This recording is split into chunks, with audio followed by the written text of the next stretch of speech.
رانیہ تو گھر پر نہیں تھی۔ اس کی سوتیلی ماں نے آرڈر دیا تھا کہ عالیہ جا کر دروازے پر دیکھو کون آیا ہے۔ نہ چاہتے ہوئے بھی عالیہ نے دروازہ کھولا تو سامنے کھڑے شخص نے بڑی محبت سے اس لڑکی کو دیکھا تھا جس کی معصومیت نے اسے اپنا دیوانہ بنا دیا تھا۔ اس نے گھر جاتے ہی رولا مچا دیا کہ شادی تو وہ عالیہ سے ہی کرے گا، ورنہ وہ کبھی شادی نہیں کرے گا۔ ان سب باتوں سے عالیہ بے خبر تھی۔ عالیہ تو یہ بھی نہیں جانتی تھی کہ اس کی بہن رانیہ اس لڑکے سے ٹوٹ کر محبت کرتی تھی۔ وہ بیچاری ان سب باتوں سے بے خبر تھی۔ دوسری طرف عالیہ کی سوتیلی ماں کو رانیہ کا پتہ تھا کہ وہ اپنے کالج کے دوست عامر سے بہت محبت کرتی ہے، اور جب اسے یہ پتہ چلا کہ عامر رانیہ کا دوست عالیہ کو چاہتا ہے تو اسے سخت غصہ آیا تھا۔ اس نے عالیہ کو گالیاں دینا شروع کر دی تھی۔ تو پیدا ہوتے ہی مر کیوں نہیں گئی تھی؟ اپنی ماں کی طرح تو بھی منو مٹی تلے چلی جاتی۔ میری بیٹی کی خوشیوں کی قاتل ہے تو۔ اس کی ماں نے اس پر وہ تشدد کیے جس کی انتہا نہیں تھی۔ وہ بس روتی رہی، اماں میرا قصور تو بتاؤ۔ اس بیچاری کو تو پتہ ہی نہیں تھا کہ کس وجہ سے اس پر اتنا تشدد کیا جا رہا ہے۔ تو اب میرے منہ پر بولنے لگ گئی ہے۔ یہ دن بھی میرے مالک نے مجھے دکھانا تھا۔ پال پوس کر جوان کیا، اب وہی مجھ سے سوال کرنے لگی ہے۔ وہ روتے پیٹتے ہوئے اپنے بال نوچنے لگی تھی، جس پر سب بہن بھائی کو بہت غصہ آیا تھا۔ اس کا بڑا بھائی جو اپنی ماں کی کاپی تھا لگائی بجھائی میں، وہ بالکل اپنی ماں پر گیا تھا۔ اس نے ہی مشورہ دیا تھا کہ اس کی شادی کر دی جائے، وہ بھی کسی بوڑھے شخص کے ساتھ۔ اس کی بات اس کی ماں کے دماغ کو جا لگی تو اس نے فوراً ہی اقبال خالہ جو رشتے کرواتی تھی کو بلاوا بھیجا تھا۔ وہ بھی دوڑی چلی آئی تھی خیر خیریت معلوم کرنے کے بعد۔ اماں نے گوہر افشانی کی تھی، خالہ تیری بڑی تعریف سنی تھی اس لیے تجھے بلایا ہے۔ اگر تیرے پاس کوئی رشتہ ہے تو مجھے ضرور بتانا۔ اب میری بیٹی جوان ہو گئی ہے تو اس کے لیے رشتہ چاہیے تھا۔ اگر ہاتھ پیلے نہ کروں تو دنیا مجھے جینے نہیں دے گی۔ کہ سوتیلی ماں نے بھی ابھی تک اس لڑکی کے ہاتھ پیلے نہیں کیے۔ وہ اپنے ململ کے دوپٹے کو آنکھوں پر رکھ کر مصنوعی روتے ہوئے بولی تھی، بیٹی تو فکر نہ کر، میرے پاس رشتوں کی لائن لگی ہے۔ کل ہی میں تیری بیٹی کے لیے ایک بہت ہی اچھا اور نیک رشتہ لے کر آؤں گی۔ خالہ اقبال نے اس کے سر پر شفقت بھرا ہاتھ رکھ کر اسے تسلی والے لہجے میں کہا۔ خالہ ایک اور بھی مسئلہ درپیش ہے، اس نے مکاری سے کہا۔ کون سا مسئلہ میری بچی؟ خالہ آپ کی بیٹی کا کہنا ہے اسے ایک بوڑھے شخص سے ہی شادی کرنی ہے، ورنہ وہ ساری زندگی کنواری رہے گی۔ اس نے بڑی ہی چالاکی کے ساتھ کہا تھا۔ آہاں، یہ عجیب بات ہے۔ ہر کوئی چاہتا ہے اسے جوان لڑکے کے ساتھ شادی کرنی ہے، یہ کیسی لڑکی ہے جو چاہتی ہے اسے بوڑھے کے ساتھ شادی رچانی ہے؟ اقبال نے ناک پر ہاتھ رکھ کر بڑے تجسس سے پوچھا۔ اماں آج کی لڑکیوں کا ہمیں نہیں پتہ، ان کے دل میں کیا چل رہا ہوتا ہے۔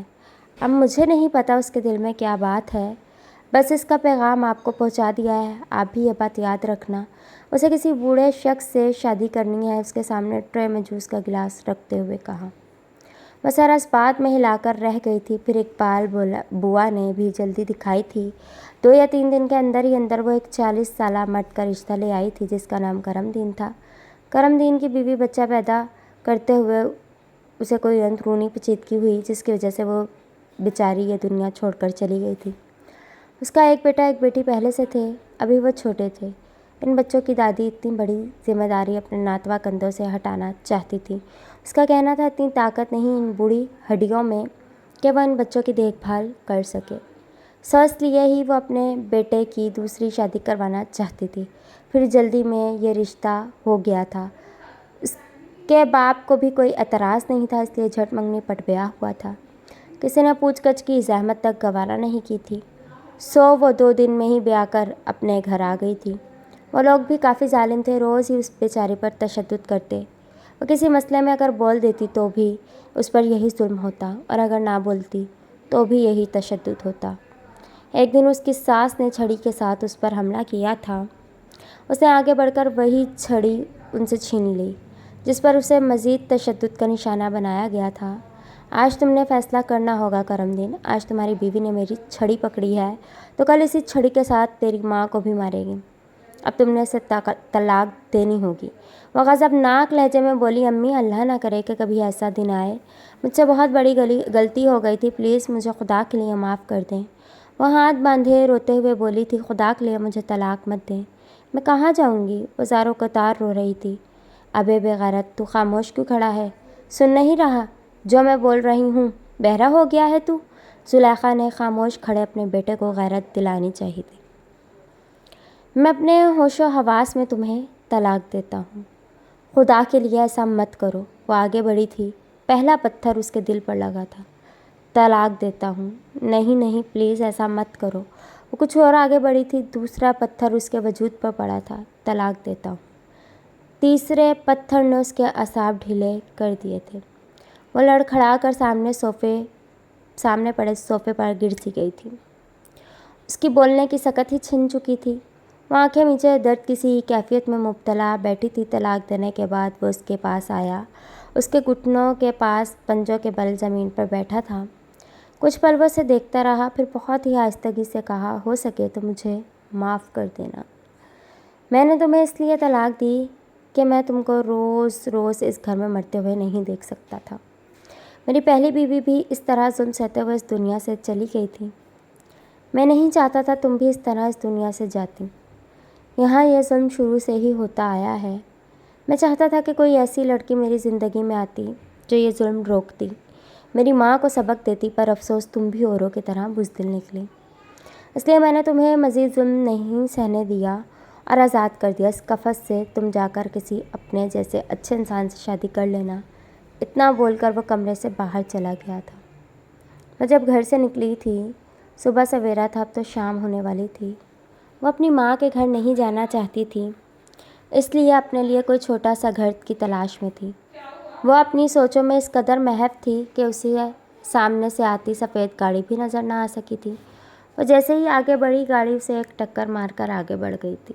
عامر نے بیک مرر سے اس کا وجود دیکھا جو سڑک کے دوسرے کنارے پڑا تھا۔ اس نے گاڑی کو بیک کیا اور گاڑی سے اتر کر بھاگتے ہوئے اس وجود تک پہنچا تھا۔